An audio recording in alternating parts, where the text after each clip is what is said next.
Hey, good morning. Happy Wednesday. Got my cup of coffee here. That's why we call it Coffee with PC. I love this cup. Don't use it much, but do like it because it has that little thing that sits on my desk, a warmer, so I can certainly keep my coffee hot. One of my pet peeves. I don't like when coffee gets cold. I want to keep it hot. So this cup does just that. And so I'm enjoying my cup of coffee this morning. Hope your morning is off to a good start. I hope your week is going well. And as always, thank you for being willing to spend just a few minutes with us, with me, I should say, on Wednesday, this midweek, mid-morning check-in, as we have been wandering through the Gospel according to Matthew.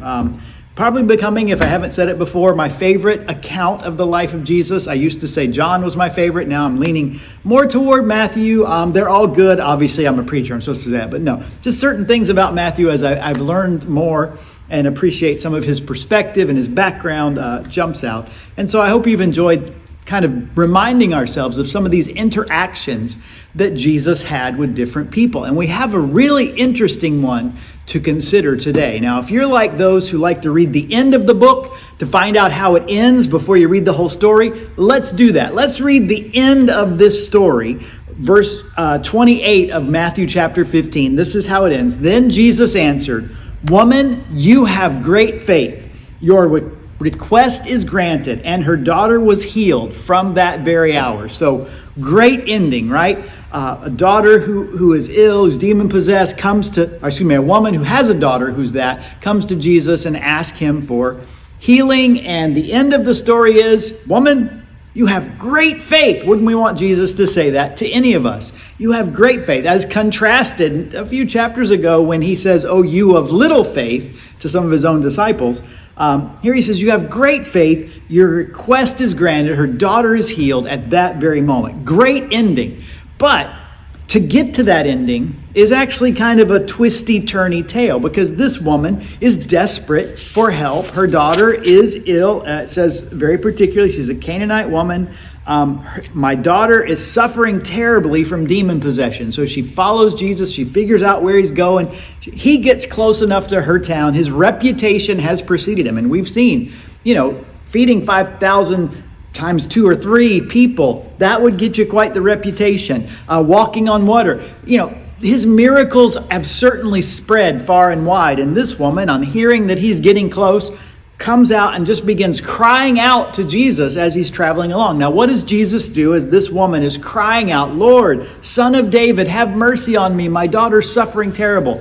What would you think Jesus would do? We usually think of Jesus as compassionate. We think of him as the one who meets needs over and over, who heals so many people. But in this case, it's kind of startling, because what happens is Jesus ignores her. He doesn't answer her at all. He just keeps on going. I don't know if he even makes any acknowledgement. Just said Jesus did not answer a word. So he certainly doesn't speak to the woman. Whether how he ignores her, if he turns away from her, if he just doesn't even turn his head to look at her, we don't know. But he does that. That doesn't stop her, apparently. She keeps hollering this out till his disciples say, "Okay, Lord, can we just send her away? Because she's just following us and she just keeps crying out. She just keeps yelling. Jesus, can we just put her away?" And you would think at that point, Jesus, having ignored her, would do that. And he answers to this request of his disciples. He says, "I was only sent to the lost sheep of Israel." Now let's back up and put something together. This woman, that you may realize, having said that, this woman is not a Jewish woman. This woman is not from the people of Israel. Jesus is wandering to the borders, toward the coast of Israel, maybe on the borders of the territory. And this woman is specifically, it says, a Canaanite woman. Now, if you're familiar at all with the Old Testament, the land of Canaan is the promised land where Moses led the people to the edge of and Joshua led the people into. In the Old Testament, it became Israel. But the whole region, much more than just Israel, is Canaan. And Canaanite, like we would say, is someone who lives in Canaan. This person is a Canaanite, not a Jewish person, not of Jewish descent. And Jesus says in this response, "I've only come to the lost sheep of Israel." Now, he doesn't say to his disciples, "Send her away." But he doesn't say, "No, I'll take some time to listen." No, he kind of indicates, I don't have time for this. This isn't what I came to do. I'm not here for the Canaanites. I'm here for the lost sheep of Israel.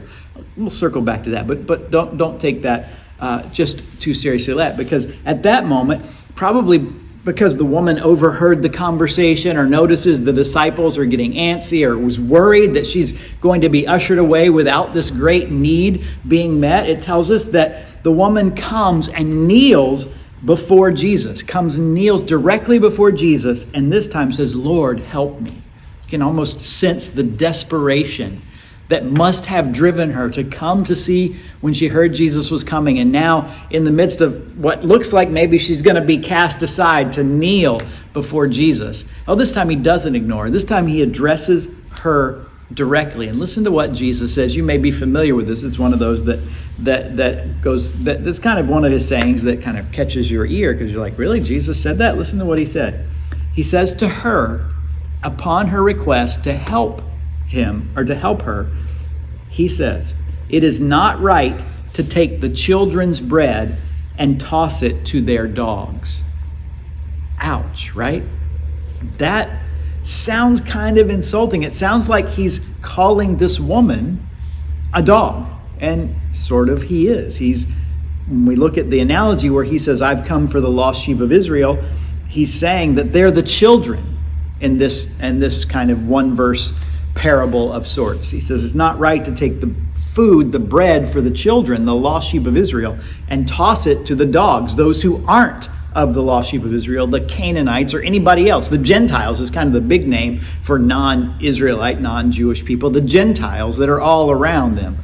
That's a pretty harsh thing. But the interesting thing that I want to point out isn't Jesus's harshness, but her response. When he said that to her, this woman who came and knelt before him says, "Yes, Lord." What does she not say? "How dare you call me a dog? I am offended," you would refer to. "Aren't we all God's children?" You might have heard those sorts of things. She doesn't say any of that. She just says, "Yes, Lord." She agrees with what Jesus' point is, that you don't give bread to the dogs, that should rightly go to your children. But listen to what she says. "But even the dogs eat the crumbs that fall from their master's table." And it's in that point that Jesus says, "Woman, you have great faith." Woman, you have great faith. Now, one thing that I believe about Jesus, and I think the scriptures make clear, is because he's the Son of God, because he's God that became incarnate, he knows our thoughts. In fact, there are places in the accounts of his life, it even says Jesus, knowing what they were thinking, says. So Jesus, in any of these interactions, he, as God in the flesh, kind of understands the motives of everybody involved. And because he's God in the flesh, because he's the Savior, because he's the Messiah, because he's the Lord, he knows what's going to happen. And so sometimes we have to read some of the harshness of his words backwards through the ending. Because we would see this and we would think, if we stopped at verse 27 or verse 26, that Jesus is mistreating prejudicially this Gentile woman, that he is excluding her. And that is obviously not the case. In fact, the end of the story says he looks at her and says, "You have great faith." Now think about, again, what I said a minute ago. You have great faith, in contrast to some of the people of Israel and even his own disciples, to whom he said, "Oh, you of little faith."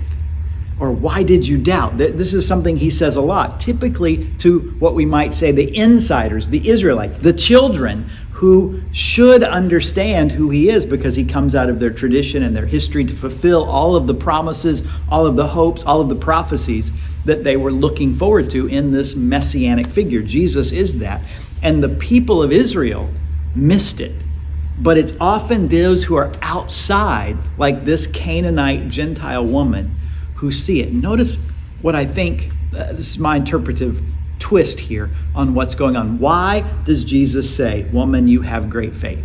I think she does two important things. I think she does two things that all of us have to do that are expressions of great faith. Number one, she humbled herself, right? She humbled herself maybe initially to come call out to him, but definitely humbles herself by coming before Jesus and kneeling before him and calling him Lord. recognizing you are great and I am not. You have authority, I have none. You have standing, I can't. You can do something I am helpless to do. And so I'm willing to humble myself before you, even in the front of this crowd and even in front of your disciples who are willing to throw me out, to get rid of me. I'm willing to humble myself before you. I think humility is very important. It's a big part of what God sees and wants to see as people of faith. And said, in fact, the Bible says 3 different times, God opposes the proud, but he gives grace to the humble.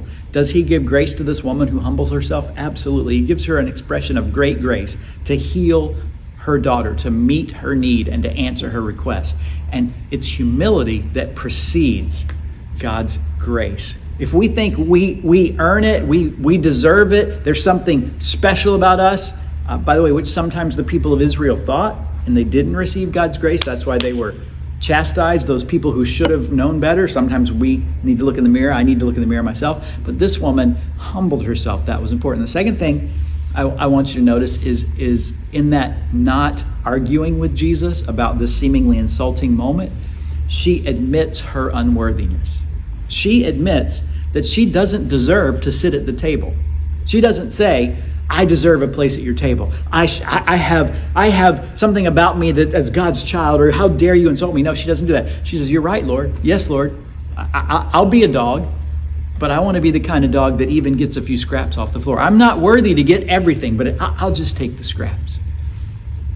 Humility and a sense of our unworthiness is a key that opens the door of God's grace to us. When we think we earn or deserve or merit something, when we think there's something about us that, and we do this, by the way, not necessarily in this proud, puffed up way, like I'm so great, but even in the way that we handle ourselves with religious things. We do religious things, thinking somehow doing religious things obligates God to bless us. We see it subtly. If something goes bad, we think, oh, I'm having a bad time. I'll go to church. I'll pray. I'll give money. I'll do something. I'll volunteer. I'll do something good. Hopefully that'll turn the tide and God will be nice to me. This woman, she understands that no matter how much good she may have done, and we don't really know anything about her. It's a brief moment, but she's willing to say, I'm unworthy. I'm the dog under the table that's just looking for a little scrap. And when we come to Jesus that way, we find out, we don't get the scraps.